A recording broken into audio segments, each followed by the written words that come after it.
सुप्रभात, नमस्कार, good morning. जैसी टेक में आप सबका हार्दिक स्वागत है। दोस्तों आज है 18 अगस्त 2025, सोमवार का है दिन, मंडे का है दिन।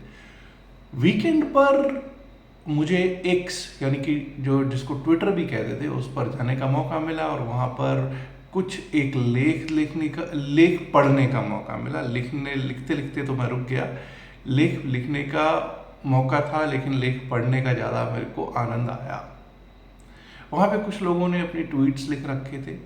ट्वीट्स ऐसे थे मार्केट के लिए कि सोमवार को कोई भी उनमें ऐसा नहीं था जो 500-700 क्या हज़ार पॉइंट से नीचे की ओपनिंग ही नहीं करवा रहा था। यानी इतना बड़ा गैप अप होगा आप सोच नहीं सकते, ऐसा लिखा हुआ था। और जब मैं उनको देखता था कि भाई कोई कारण तो दिया होगा, तो किसी ने कोई कारण नहीं दिया था। हाँ, एक दो ने कारण दिया कि जो प्राइम मिनिस्टर मोदी ने 15 अगस्त की स्पीच में ये कहा है कि जीएसटी रिफॉर्म्स होंगे, दिवाली तक होंगे, जीएसटी रिफॉर्म्स बिफोर दिवाली होंगे, उस पर चर्चा की थी। और उन्होंने कहा, उसके बाद उन्होंने एक नीचे वो बना रखा था कि जो स्लैब्स हैं, जीएसटी स्लैब्स चेंज हो जाएंगे और अब केवल 2 स्लैब्स रह जाएंगे। मतलब 5%, 12%, 18%, 28% जो ये सब स्लैब्स हैं, इसको सिंप्लीफाई करके 2 स्लैब्स में ले आया जाएगा। And they had given so many figures, अपने आप मनगढ़ंत फिगर्स बना रखी थी। अब वो कहाँ से आ रही थी, उसका सोर्स क्या था, किसी को नहीं मालूम था। तो प्लीज़, और ये मैं उनकी बात नहीं कर रहा जो इंडिविजुअल्स कर रहे हैं, ये बहुत बड़े बड़े जो न्यूज़ चैनल्स हैं उनके भी अगर आप ट्वीट्स देखोगे, उनके इवन न्यूज़ आइटम्स भी देखोगे, तब उसमें भी कुछ ना कुछ ऐसा ही दे रखा है। Please understand, GST council will decide कि क्या करना है। उसकी डिस्कशंस भी शुरू नहीं हुई हैं। क्या उसकी कोई मीटिंग हुई है पिछले 2 दिन 3 दिन में? क्या उसने कुछ ऐसा फैसला सुनाया है? मुझे तो लगता नहीं है, या कम से कम मैंने तो ऐसा नहीं देखा है। तो प्लीज़ इन मीडिया के न्यूज़ चैनल्स जो क्या कह रहे हैं, थोड़ा देख सोच के उसको डाइजेस्ट किया कीजिए। अब बात कर लेते हैं कि अगर कोई बड़ा गैप अप हो ही जाए, टेक्निकली हो सकता है, इसमें कोई शक नहीं है। मैं न्यूज़ के बेसिस पे नहीं कह रहा हूँ, टेक्निकली हो सकता है बड़ा गैप अप। पहली बात तो 4 रात 3 दिन के बाद आप ओपन होंगे, तो जो होल्ड करके गए हुए हैं वो प्रीमियम 100-150 पॉइंट का प्रीमियम उड़ जाना कोई बड़ी बात नहीं है इसमें 4 रात 3 दिन में। तो अगर गैप अप बड़ा हो भी जाए तो भी क्या मुझे उस गैप अप को चेस करना है, ये प्रश्न है। बिल्कुल भी मैं उस गैप अप को चेस नहीं करूंगा। किसी भी इंडेक्स की बात कर रहा हूं, चाहे वो निफ्टी है, चाहे वो Bank Nifty, Fin Nifty, mid cap, Sensex, क्या मुझे वहां से शॉर्ट करना है? शॉर्ट का भी मेरा कोई विचार नहीं है। तो भाई क्या करना क्या है? Wait and watch for the first 20-25 minutes, rather I would say for the first 30 minutes, पहले 30 मिनट, पहले का आधा घंटा आराम से बैठेंगे। लॉन्ग तो कम से कम उसमें नहीं करेंगे, ना ही शॉर्ट। पहले 30 मिनट का हाई लो मार्क करेंगे, और अगर हाई के ऊपर चलने का करेगा, चलता रहेगा, टिका रहेगा, तभी हम अपसाइड के बारे में सोचेंगे, अदरवाइज डाउन साइड के बारे में सोचेंगे, अगर उसके लो के नीचे रहता है तो। अगली बात, अगर उसके बीच में रहता है तो वहां समझ जाइएगा प्रीमियम मीटिंग डे होगा और कुछ नहीं होगा। प्रीमियम मीटिंग डे होगा और कुछ नहीं होगा। अब जरा एक बार को ये देख लेते हैं कि मेरे जो कथन है इसका बेसिस क्या है। एफआईआईस कैश में सेल सेल सेल बेचकर ही गए हैं कि पिछले 1.5 महीने 2 महीने में सिर्फ बेच ही रहे हैं। बृहस्पतिवार को भी उन्होंने 1926 करोड़ का नेट सेल किया है कैश में। 3895 करोड़ 3895 करोड़ के नेट बाय में हमारे प्यारे घरेलू संस्थागत निवेशक, दैट इज द डीआईआईस, जरूर बैठे हुए दिखाई पड़े हैं थर्सडे वाले दिन। अब अगर हम बात करेंगे एफआईआईस के डेरिवेटिव्स के स्टैटिस्टिक्स की, पीपल अगर मैं नहीं दूंगा तो देन पीपल विल से यार एफआईआईस का डेरिवेटिव स्टैटिस्टिक्स नहीं दिया।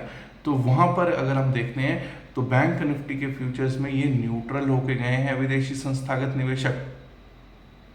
फिन निफ्टी के फ्यूचर को बेच के गए हैं, मिड कैप निफ्टी के फ्यूचर को भी ये बेच के गए हैं, निफ्टी फ्यूचर को ये बाय करके गए हैं, निफ्टी फ्यूचर को ये बाय करके गए हैं। Where does my conviction of a gap up come, it's because of here, it's because of this कि हाँ भाई एक गैप अप तो हो सकता है। दूसरा कन्विक्शन इसलिए आता है क्योंकि टेक्निकली तो भाई अभी भी हम कमजोर ही है ना, and when we are technically weak then there is one thing that we always need to understand. Technically we are weak. Why? Because we know that we are below all the important DEMAs, and when we are below all the important DEMAs, that means whenever there is a bounce आएगा तभी selling आएगी। तो किसी भी cell के लिए bounce का wait तो हमको करना ही चाहिए। नतीजे कोई ऐसे इंपॉर्टेंट है नहीं, इंपॉर्टेंट नतीजे आ ही चुके हैं तकरीबन, तो रिजल्ट्स की तरफ तो देख भी नहीं रहा हूं मैं आज। कल सेंसेक्स की एक्सपायरी भी है, उस पर भी अभी चर्चा होगी, लेकिन शुरुआत करते हैं निफ्टी 50 से। 24,631 24,631 पर एक्सपायरी हुई थी बृहस्पतिवार को। बहुत छोटी सी रेंज में उस दिन मार्केट रही थी, कई लोग होल्ड करके बैठे हुए होंगे, मुझे मालूम है। एनीवेज जब तक 24,673, अब ये समझ लीजिए 24,673 पिछले दिन का हाई है, पिछले working day that is Thursday का हाई है। 24,673 के ऊपर जब तक टिकते नहीं, वर्ड पे ध्यान दीजिए, टिकते नहीं, तब तक हम अपसाइड के बारे में सोचते नहीं। इसके ऊपर गए तो 24,718, 24,718, 720। अब ये 24,718, 720 जो है ये बड़ा रेजिस्टेंस है। 24,718, 720 इज अ बिग रेजिस्टेंस। अगर इसको पार कर गए तो भाई यहां से एक शॉर्ट कवरिंग मूव 24,782, 24,782, 24,840 तक का एक बार को 832, 833 तक का एक बार को हमको अपसाइड का रुख मिल सकता है। लेकिन भाई अगर वो 700-800 हज़ार पॉइंट ऊपर का गैप अप जो बातें हो रही थी वो उसका बेसिस मुझे नहीं मालूम क्या है, और दूसरी चीज़ कौन सा ऐसा स्टॉक है भाई जो इतना बड़ा गैप अप हो रहा है। ऐसे तो सिर्फ 3-4 ही बड़े स्टॉक्स हैं जिनका बहुत बड़ा गैप अप होगा तभी कुछ होगा। क्या कोई HDFC बैंक कोई बहुत बड़ा गैप अप होने वाला है? ध्यान दीजिएगा, HDFC बैंक के ऊपर एक न्यूज़ है, HDFC बैंक की एक न्यूज़ है। वो न्यूज़ क्या है वीकेंड पे जो आई है?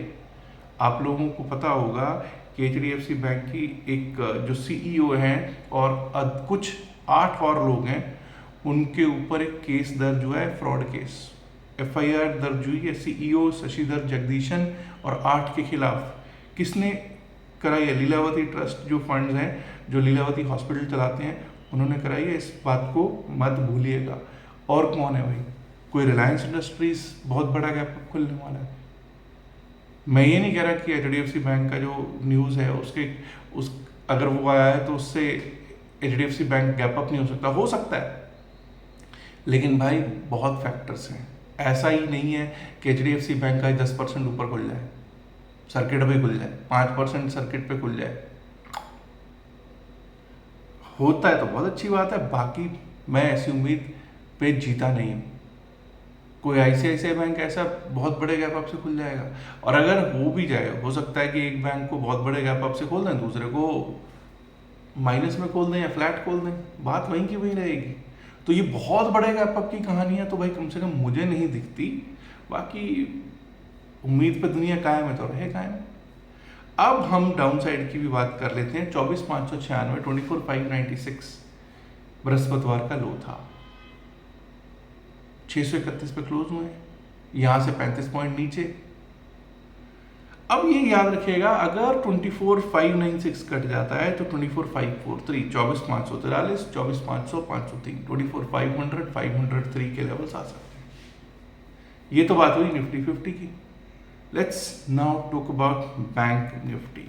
बैंक निफ्टी पर बात करूं, एक बार को मैं फिर से आपको याद दिला देना चाहता हूं, आने वाले रविवार मैं मिल रहा हूं आप लोगों से सबसे पुणे में। 24 अगस्त को पुणे में संडे को मुलाकात हो रही है।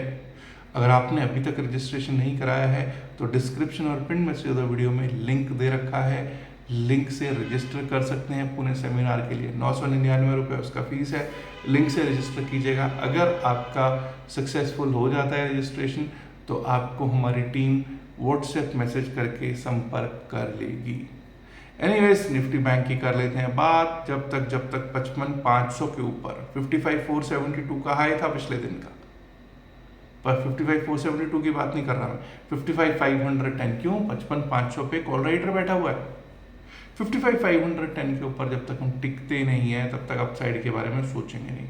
मत भूलिएगा कि बृहस्पतिवार को सबसे ज़्यादा जो तंग किया है वो बैंक निफ्टी नहीं किया है। सबसे बड़ी रेंज, छोटी सी रेंज में जो सबसे बड़ा इंडेक्स था वो यही था। 55,510 के ऊपर अगर जाना स्टार्ट करते हैं तो उसके बाद 55,634, 55,510, 55,634, और अगर वो भी पार हुआ तो 55,800, 55,800, 809, and above that we might be able to see 56,000, that is 56,000। Down side की बात कर लेते हैं। 55,074, 55,074, ये पिछले दिन का लो था जी। तो जब तक ये नहीं टूटेगा मैं डाउन साइड के बारे में नहीं सोचूंगा। 54,985 इसके नीचे आ सकता है, 54,985, वो भी टूटा तो 54,900, 54,880, 54,880 टू 54,900 निफ्टी बैंक दिखा सकता है। Let's talk about Nifty mid cap. Nifty mid cap की जब हम करते हैं बात तो भाई 12,742, 12,742 पिछले दिन का जब तक हाई नहीं तोड़ेंगे हम सोचेंगे भी नहीं अपसाइड के बारे में। 12,742 का जब तक हाई, जो पिछले दिन का हाई है, जब तक तोड़ेगा नहीं, जब तक उसके ऊपर टिकेगा नहीं, हम अपसाइड के बारे में नहीं सोचेंगे। 12,775, 12,775 उसके बाद का लेवल आ सकता है, और अगर वो भी पार हुआ तो 12,820, 821, 12,82021 का लेवल हमको दिख सकता है। वहीं अगर 12,600 टूट जाता है, 12,600 टूट गया, 12,600 टूटा तो 12,560, 12,560, और अगर 12,560 भी टूटा तो 12,498, 12,498 निफ्टी मिड कैप दिखा सकता है। Let's talk about Fin Nifty, then we'll talk about Sensex, और उसके बाद बात होगी रशिया यूक्रेन पर भी, जिस पर आज कुछ महत्वपूर्ण हो सकता है रात्रि में। निफ्टी फिन सर्विसेज 26,390 है, पिछले दिन का हाई है। जब तक इसके ऊपर हम टिकते नहीं अपसाइड के बारे में सोचेंगे नहीं। 26,457, 26,457 इसके बाद का लेवल है, और अगर वो भी पार होता है तो 26,500, 560, 26,500, 507 का लेवल आ सकता है। वहीं ऑन द डाउन साइड 26,190 जो पिछले दिन का लो है, 26,189 बेसिकली 26,190 के नीचे अगर गए तो 26,134, 26,134, और वो भी टूट गया तो 26,072, 26,072। अब बात कर लेते हैं सेंसेक्स की। सेंसिटिव इंडेक्स सेंसेक्स, पहली बात तो ये जान लीजिए कल सेंसेक्स की एक्सपायरी है, तो सेंसेक्स को कुछ भी होल्ड करके जाना समझदारी नहीं है। होल्ड करके मत जाइएगा, कुछ भी फंस सकते हैं, बहुत बुरा फंस सकते हैं। एनीवेज 80,597, 80,600 के आसपास हम क्लोज हुए हैं। 80,751, 80,751 हाई था। Let's keep the things very simple. 80,751, 80,751 के ऊपर जब तक हम टिकेंगे नहीं, अपसाइड के बारे में सोचेंगे नहीं।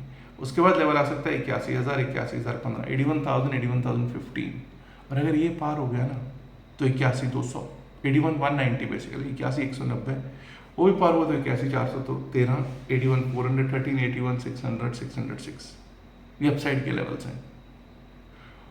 डाउन साइड के लेवल्स की बात कर लेते हैं। देखिए 80,490, 80,489, 490 का लो है पिछले दिन का। अगर 80,490 कट गया, यानी कि जहां हम क्लोज हुए हैं वहां से 97 पॉइंट्स नीचे,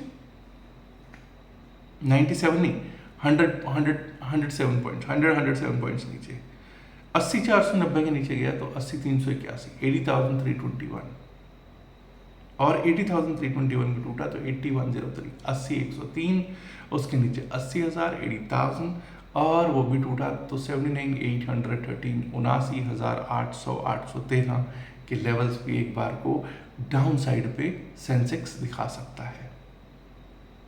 अब आज रात को ये याद रखिएगा, क्योंकि कल की सेंसेक्स एक्सपायरी है, तो कल एक खबर का असर पड़ सकता है। आज रात को वीकेंड पे आपने पहले तो देखा कि ट्रम्प साहब और पुतिन साहब की मीटिंग हुई, जो बेनतीजा रही। बस यही हुआ कि भाई कुछ चीज़ें उन्होंने रखी होंगी, कुछ चीज़ें इन्होंने रखी होंगी। अब ट्रम्प साहब को फेस सेविंग भी करनी थी, तो फेस सेविंग में उन्होंने कह दिया कि हाँ भाई अच्छे सौहार्दपूर्ण माहौल में मीटिंग हुई और कुछ अच्छा निकलने की उम्मीद है। और ये भी कहा कि we will talk with president Zelensky. Zelensky will be in the Washington DC Oval Office afternoon, Monday afternoon, यानी कि आज रात्रि में, मंडे आफ्टरनून की आज रात्रि में हमारे इंडियन टाइम के अनुसार होगी। तो उस समय पर क्या मीटिंग होती है, क्योंकि वो पुतिन है दूसरी तरफ, और यहाँ पर भी जेलेंस्की जो है ना, जेलेंस्की का आपका पता होगा कि पिछली बार भी जेलेंस्की को वो कहते हैं बड़े बेआबरू वो करते रहे, कूचे से निकले थे, याद होगा आपको, जब JD वैंस और जेलेंस्की साहब की और इवन ट्रंप की वहाँ पे थोड़ी सी बहस नोक झोंक सी दिखाई दी थी, आपको याद होगा। तो अब देखते हैं क्या होता है, क्योंकि दोनों नस्लें हैं, ये जो दोनों रशियंस हैं चाहे जो यूक्रेनियंस हैं, they are all the same breed, they are all the same नस्ल, और ये सेम नस्ल है और ये सदियों से लड़ते हुए आ रहे हैं। मतलब आपस में तो अब लड़ना शुरू हुए हैं, वैसे ही लड़ाकी कौम है और ये इतनी जल्दी मानने वाले नहीं है, क्योंकि ट्रंप क्या कहेगा उसको, जहाँ तक मेरे को आइडिया है कि भाई तेरी लड़ाई रुक जाएगी तो ये जो 2 जगहें हैं 3 जगहें ये यूक्रेन को, इसको रशिया को दे दे। और वो अपने आप में जेलेंस्की सोच रहा है अपने आप में हीरो बन रहा है तो वो कॉमेडियन, ठीक है, वो नहीं देगा कभी भी, क्योंकि जैसे ही वो देगा इट विल बी सरेंडर। और यूक्रेन और रशियंस, यूक्रेनियंस एंड रशियंस, ये सरेंडर के लिए वो नहीं होते। और वैसे भी आपको मालूम है, और पुतिन साहब तो माने ही नहीं है किसी बात को, वो तो यही कह रहा होगा कि नहीं भाई ये मुझे जगह है, मेरी जगह है, मैं लूँगा। बिकॉज रशिया का एक नॉर्म है कि अगर इवन प्रेसिडेंट पुतिन ने भी यही कहा कि भाई जहाँ पे हमारा पैर पड़ गया, जहाँ पे हमारा फुट पड़ गया, हमारा सोल्जर का फुट पड़ गया, वो हमारी जगह है।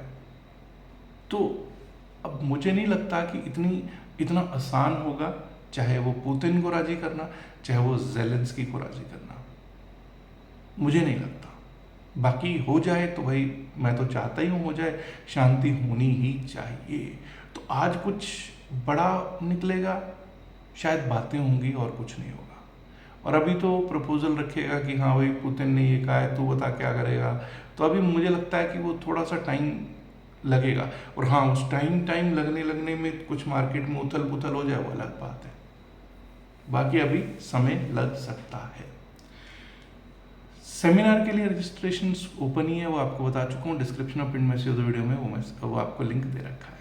इसके अलावा अगर आप भी डेल्टा एक्सचेंज में क्रिप्टो करेंसी में हमारा साथ काम करना चाहते हैं, सीखना चाहते हैं, फ्री 2 डेज का क्लास लेना चाहते हैं, तो उसके लिए भी लिंक दे रखा है डिस्क्रिप्शन और पिन मैसेज वीडियो में डेल्टा एक्सचेंज का। डेल्टा एक्सचेंज में अकाउंट खुलवाने के बाद स्क्रीनशॉट शेयर कर दीजिएगा, वहाँ जो नंबर दे रखा है। याद रखिएगा जो भी बातचीत इस वीडियो में की गई है सिर्फ और सिर्फ एकेडमिक पर्पस से की गई, इसका बाय सेल की कोई सलाह से लेना देना नहीं है। बाय सेल की सलाह के लिए आप अपने फाइनेंशियल एडवाइजर से बात कीजिएगा। यहाँ ये डिस्क्लेमर देना जरूरी है कि हम लोग से भी रजिस्टर्ड नहीं है।